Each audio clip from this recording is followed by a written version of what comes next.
माननीय स्पीकर साहब, मैं हाउस के आगे एक बड़ा जरूरी मामला है, इसको आपके संज्ञान में, इस पूरे हाउस के संज्ञान में लाना चाहता हूं। हाल ही में जो चौधरी चरण सिंह एग्रीकल्चर यूनिवर्सिटी है हरियाणा की, उसके जो वाइस चांसलर हैं,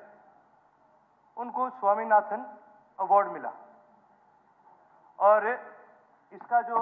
जिक्र है, इसकी तारीफ मुख्यमंत्री साहब ने भी करी और हरियाणा का डिपार्टमेंट ऑफ पब्लिक रिलेशंस है, इसने भी बड़ी इस बात की तारीफ करी, इसने भी इस बात का बड़ा प्रचार करा। लेकिन जब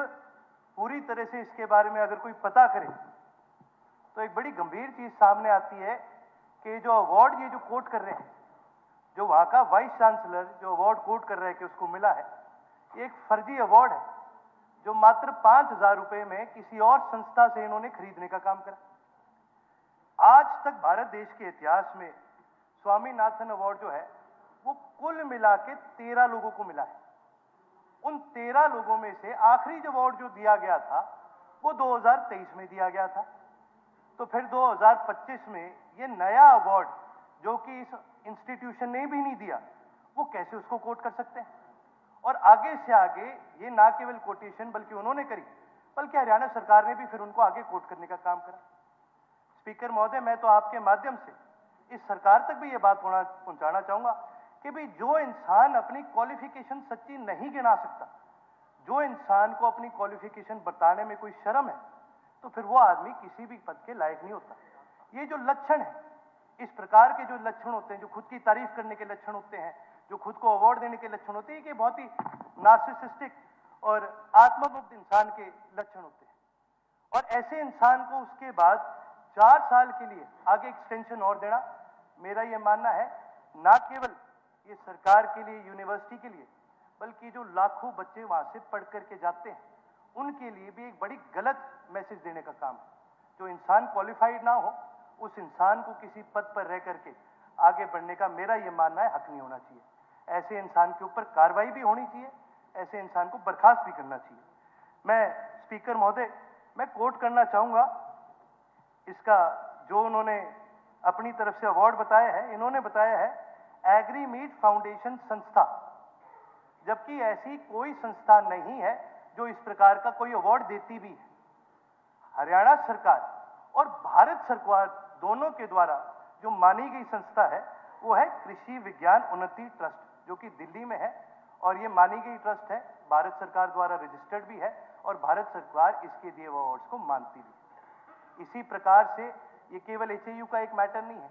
और भी बहुत सारी ऐसी यूनिवर्सिटीज हैं जहां पर अनक्वालिफाइड लोग या ऐसे लोग जिन्होंने अपने रिज्यूमे पे झूठ बोलने का काम करा है, ऐसे लोग आज एम्प्लॉयड हैं। मैं तो आपके माध्यम से माननीय शिक्षा मंत्री और माननीय कृषि मंत्री दोनों के आगे ये बात लाना चाहता हूं, क्योंकि एक कृषि विकास की एक यूनिवर्सिटी है, कि ऐसे लोगों के ऊपर सख्त से सख्त कार्रवाई करनी चाहिए। इसके अलावा महर्षि दयानंद यूनिवर्सिटी के अंदर एमबीबीएस के पेपर लीक हुए। महोदय, मैं ये कहना चाहूंगा कि जब इस प्रकार के पेपर, और खास करके जब हम बात करते हैं एक प्रदेश के अंदर फ्री चिकित्सा देने की, आयुष को बढ़ाने की, अच्छे डॉक्टर्स की, वहां पर जब एमबीबीएस के पेपर लीक हो रहे हैं तो फिर आप अपने आप अंदाजा लगाइए यूनिवर्सिटी का कितना बुरा हाल हो। एक यूनिवर्सिटी का ये कार्य होता है कि अपने बच्चों को ना केवल आगे पढ़ा के उनको तैयार करके आगे बढ़ाने का काम होता है, बल्कि उस यूनिवर्सिटी की ये भी एक जिम्मेवारी बनती है कि भाई सही लोगों को, क्वालिफाइड लोगों को, जो कि लायक है आने वाले इस देश के भविष्य को पढ़ाने के लायक जो लोग हैं, उनको मौका देना चाहिए, ना कि ऐसे लोगों को जो अपने रिज्यूमे पे झूठ बोलने का काम करते हैं। साथ ही साथ आज एक बड़ी रिक्वायरमेंट है यूनिवर्सिटीज के अंदर ट्रांसपेरेंसी। हर प्रकार से अलग अलग चीजों के अंदर व्हाइट पेपर जारी किए जाते हैं। मेरे तो आपके माध्यम से इस सरकार से, इस हाउस से अपील है, मुख्यमंत्री महोदय से अपील है कि यूनिवर्सिटीज के अंदर जितनी भी पोस्ट दी जाती है, इन सभी के ऊपर एक व्हाइट पेपर जारी किया जाए, और जितने भी बड़े पदों पर, चाहे वो वाइस चांसलर हो, चाहे रजिस्ट्रार हो, चाहे हेड्स ऑफ डिपार्टमेंट्स हो, इनकी हर साल इनकी जो भी प्रोग्रेस है उसकी एक रिपोर्ट बनाई जानी चाहिए, और उस रिपोर्ट को आम पब्लिक तक, उनके स्टूडेंट्स तक, उन तक पहुंचाने का काम करना चाहिए, क्योंकि हमारा भविष्य जी इन लोगों के हाथ में है। और अगर इस प्रकार के लोग जो अपने रिज्यूम पे झूठ बोले, यही अगर हमारा भविष्य बनाने वाले लोग हैं, तो किस प्रकार का भविष्य हम इस प्रदेश को देने का काम करेंगे? यही मेरी आपसे विनती है। बहुत बहुत धन्यवाद सर। श्री अकरम खान।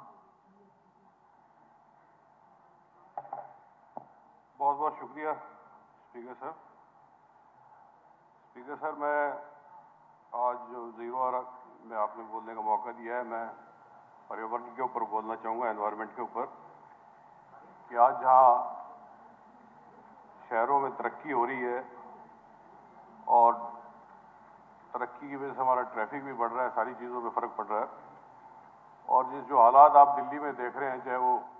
गाड़ियों को लेके है, जो पॉल्यूशन के जो हालात हैं, इसी प्रकार से हमारे भी जो दिल्ली के आसपास लगते हैं हरियाणा प्रदेश के कई शहर हैं